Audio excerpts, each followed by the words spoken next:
Okay. Sati wanted me to cover pound dollar. Okay. I'm not sure what you want me to look at because you have the exact same tool as me. So I go to, like, if you want to do a price forecast, if you're doing some sort of technical analysis, well, there you go. It's bearish. Right, Sati? It's bearish. How do I know? We added up the score, right? Oh, you're probably in the wrong webinar for that. I mean, I might, but we're looking at fundamental trends, is what we're trying to undercover. Statistically, Sati, this is bearish. If you analyze it with basic, straightforward statistical analysis of the price time data since April 5th, this has a negative slope. It is bearish statistically. And then we have a worst case, base case, and best case scenario, right? So that's that with a projection, linear projection out down to 22 or 23. Okay, not an opinion. That's what's happening right now. Now, the bearish part has to do with quantitative analysis. So you said pound dollar. Okay, well, let's pull this up. Okay, seasonally, not great. Not great. That favors pound. But here's the statistical trend. So that's down. We compare the fundamentals of GDP with the United States. GDP in the United States is 3.4. GDP in UK is negative 0.3. Okay, look. Okay, that favors the US dollar, huh? Inflation in the United States versus inflation in the UK. Unemployment US at 3.8, in the UK 4.25. Okay, that means the US economy is slightly stronger. Okay, interest rates in the United States 5.5, interest rates in the UK 5.25. Okay, that actually favors the UK. That's better for the economy to have lower interest rates, right? So we look at the differential. Now, when we look at the commitment of traders report, dollar is 50-50 by institutional investors. Pound is basically 50-50. So not a big difference there, but you have to score it. And so that gets the US is winning that. In retail is 60% long pound dollar and 40% short.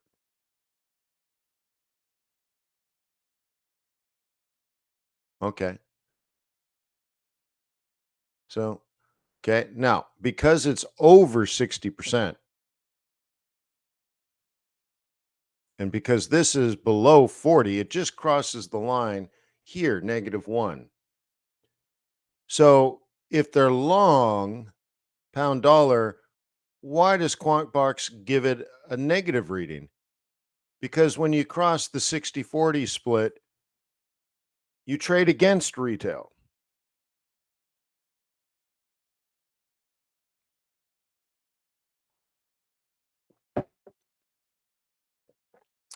Okay. So that's that. So you could look at this, Eti, and say, well, you're bearish. Maybe you agree with these scores, maybe you don't, but you may get to the similar conclusion. You're a bear. That's all that matters. Then you even look at this statistically. So, really, when you're analyzing what we call trend, but it's really just statistical analysis of price time data with a linear projection. So, you're projected to have a lower high, lower low of some sort. Cool.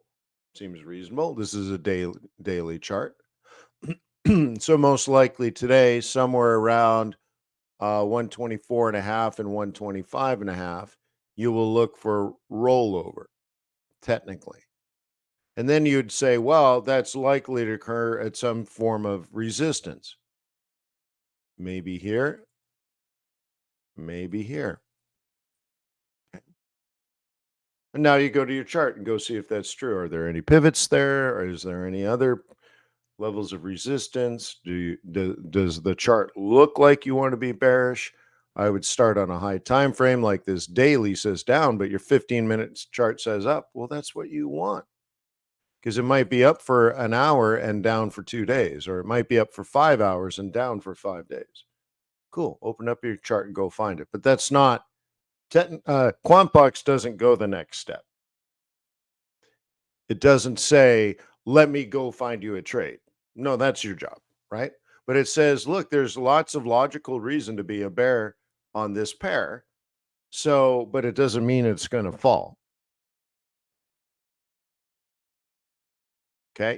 You have to do that next step.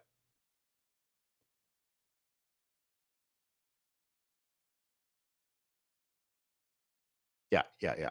Now, if you want, I think the next step now is to have artificial intelligence watch the pound dollar for you, looking for bearish trade plans. Have you signed up for TRADARS as well, Sati?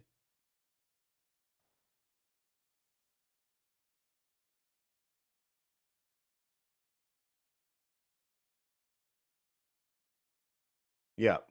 So I guess I could do that quickly. I don't really want to make this a TRADARS thing. But let me just show you since you're asking right out of the gate, even before I start recording. So let me do that out of respect. Let's see if I'm in the right browser and everything. So I open it up. Oh my God, it's the same colors as QuantBox. Yeah. Well, one is dark, right? One is freedom, the other is enterprise. So the way you do that, Sati, is you log into your radars. And so now QuantBox has helped you to decide you want to be a bear today on pound. But it doesn't mean that it's going to fall today. You're just a bear. So what you do is you go here and you turn everything off you're not interested in. Oops, I'm turning everything on. Okay. And you're only interested in pound dollar today, right? Where do you want to sell pound across the board? Just look for, okay, whatever. Let's just do this. So you hit save.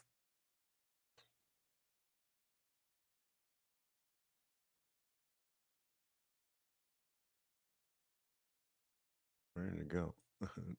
There's nothing. I guess there's nothing. Let me double check.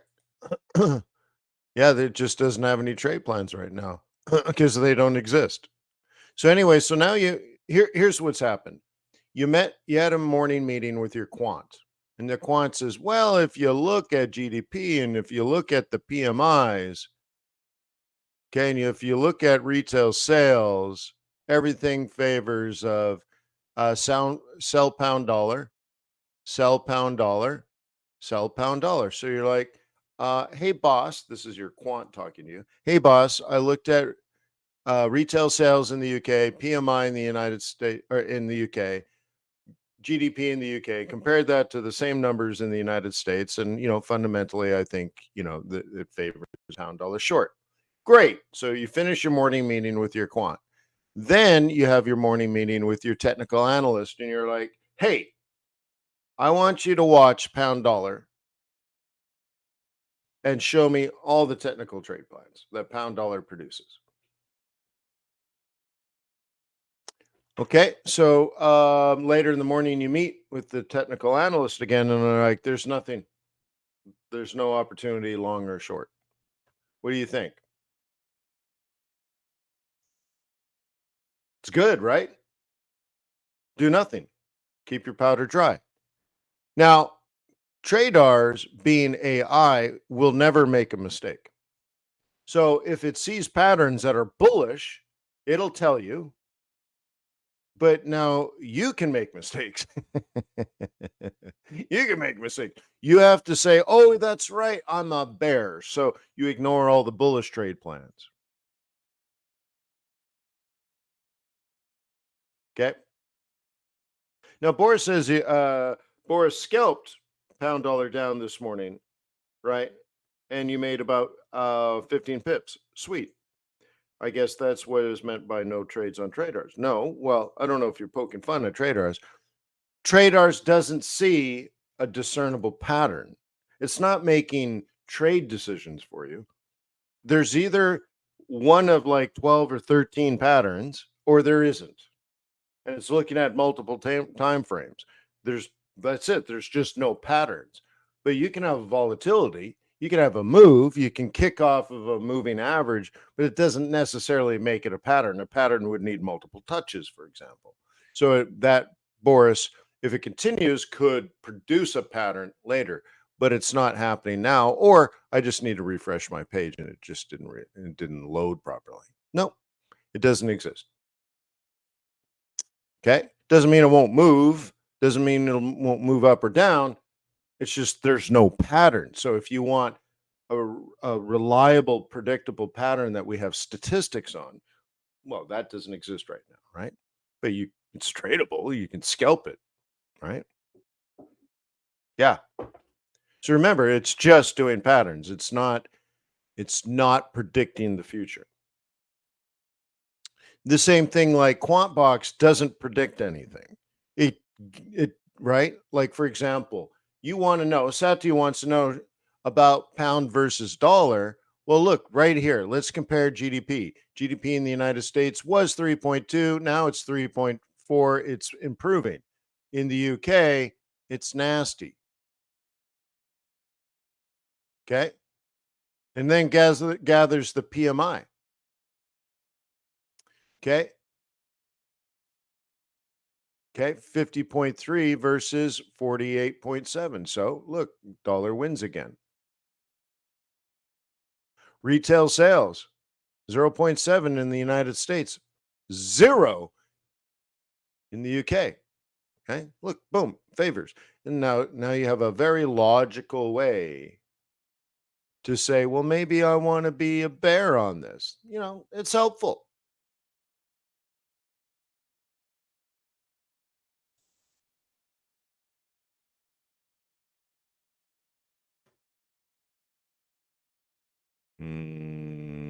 Boo. All right, lots of little bugs going on. All right, happens.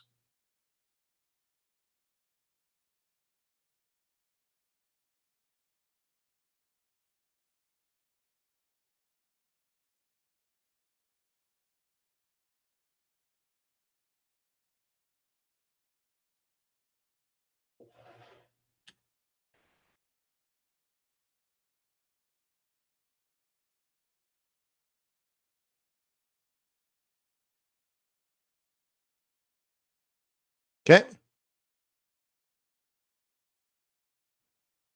Non-farm payrolls, well, only the United States of NFP, but we went from 270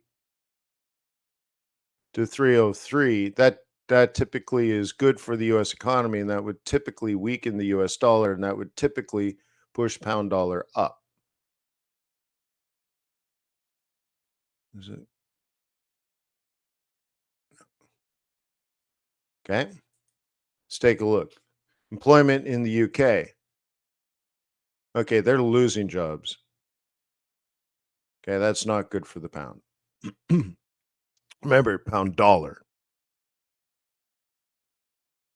Okay. Now, remember in the logic, it has to understand good numbers are typically weak for the US dollar. Maybe not in all cases, but typically that means the economy is really good. And when the United States has a good economy, the dollar weakens because of an increase of trade and all kinds of stuff, right?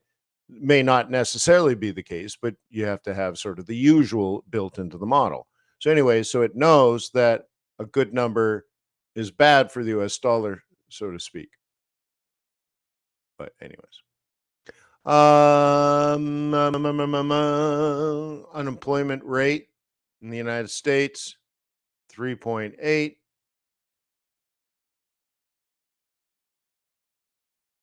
Okay, that should strengthen the dollar. We don't want that. We actually want a little higher unemployment.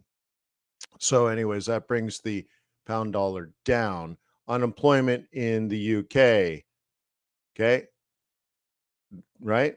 This brings the pound dollar down. Okay.